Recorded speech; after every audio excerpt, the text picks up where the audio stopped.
Je connaissais le nom de Nakache, je ne l'avais jamais vu évidemment. J'étais un gosse, je venais de Strasbourg, et un jour, il s'est approché de moi dans le camp. Il m'a dit, écoute, je sais que tu es un bon nageur. Nous avons encore une volonté. Ça vaut la peine de le faire. Et nous l'avons fait.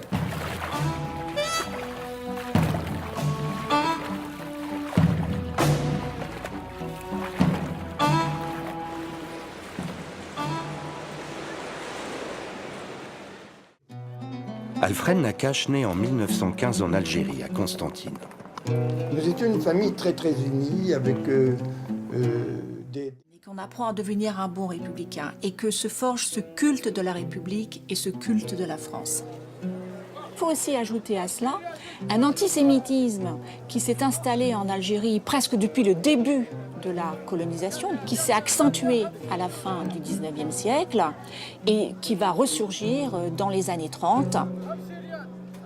Mon père adorait faire des petites fêtes qui se faisaient en général dans un site à Constantine qui s'appelait Sidim Sid. Et ils aimaient passer la journée et Alfred allait accompagner mon père, mais il ne nageait jamais. Et de le prendre comme nageur au club. Paul Elbaz, son premier amour d'adolescence, l'accompagne. Comme Alfred, elle se destine à une carrière de professeur d'éducation physique. Cette même année, Hitler arrive au pouvoir. Le climat politique en France est un climat qui se tend, si je puis dire, et en particulier pour les Juifs. Cette même année, Alfred épouse Paul, avant d'être incorporé au 117e régiment de l'armée de l'air du bataillon de Joinville. Comme ses deux frères, Prosper et Roger, il devient un soldat français. Les années 1938-39 consacrent Alfred comme le meilleur nageur français. Il surclasse Jacques Cartonnet. L'ancien champion fantasque vit mal cette suprématie. Délaissant de plus en plus la natation, il se tourne vers les mouvements d'extrême droite. En 1939, Alfred devient professeur d'éducation physique. À cette même époque, il part à la guerre. Il est démobilisé en juin 1940. Son frère Roger est mort au combat. Le 3 octobre 1940 paraît le premier statut des Juifs. Une année qui est extrêmement importante. Alors à la même époque où Alfred Nakache cumule, on va dire, les performances sportives, et au même moment, eh bien, des Juifs, durant l'été 41, c'est qu'à ce titre, ils n'avaient pas à fuir. Si Paul et Alfred restent à leur domicile, ils ont confié Annie à des amis du Toec, la famille Puig. Apprenant l'arrestation du couple, ces derniers cachent l'enfant dans une institution catholique. Mais Paul... Le 20 janvier 1944, le convoi 66 part vers la Pologne.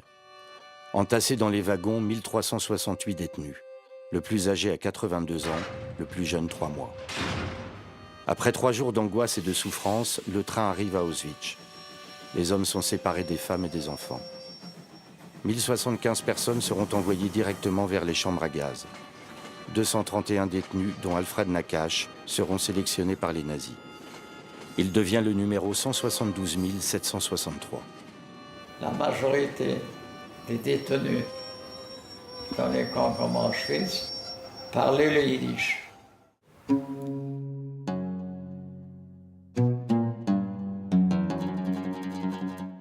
Dépendant de cette passion pour la Exactement. natation. Quand j'ai dit qu'Auschwitz a été évacué, nous sommes partis du 18 au 19 janvier 1945, dans les 60 000. C'était les derniers survivants de tous les camps. Ces 60 000 ont été évacués à pied. Il n'y avait plus de train. Il n'y a plus de voies de train. Et nous avons marché pendant quelques jours jusqu'à Gleiwitz, un rythme que nous ne pouvions pas suivre. Ceux qui ne suivaient pas étaient descendus sur place. C'est là qu'elle a découvert et elle me disait qu'à l'époque, ça avait été un tremblement de terre, quoi.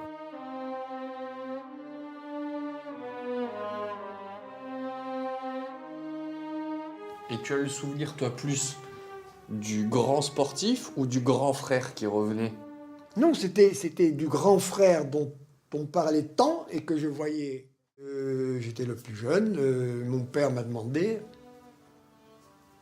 va voir ce qu'il fait. Je me suis levé et je l'ai rejoint au balcon. Et ce moment m'a profondément marqué parce que c'est la seule fois où j'ai vu Alfred pleurer.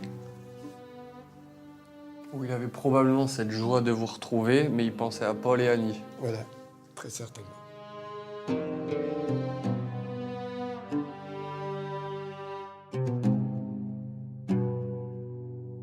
Sur le plan familial, eh bien, il y a eu... qu'il a retrouvé le goût de vivre. Alfred a 30 ans. Il nage à nouveau. Pour lui, pour redécouvrir le goût de la victoire, pour renaître à la vie. L'intelligence d'Alban Mainville est de l'emmener vers le relais. Alfred s'inscrit dans une dynamique d'équipe qui le porte. Avec Alex Jany et Georges Valeret, il devient champion de France 4 x 200 mètres et 3 x 100 mètres 3 nages. 8 mois avant, il était un numéro à Auschwitz. Mais l'exploit est à venir. Le 8 août 1946, à Toulouse, ces 3 nageurs battent le record du monde de 3 x 100 mètres 3 nages. Ils améliorent ce record 1 mois plus tard à Marseille. En septembre, c'est le record d'Europe du 4 x 200 mètres nage libre. Le monde lui appartient à nouveau. Toute sa personnalité qui faisait de lui un être gai, farceur, espiègle. Une fois que le repas était fini, il tapait dans ses mains, je m'en souviens bien. Le 4 août 1983, Alfred meurt d'un arrêt cardiaque dans son élément naturel, l'eau. Il a 68 ans. Des années plus tard, Marie sera inhumée aux côtés d'Alfred dans le carré juif du cimetière de Sète.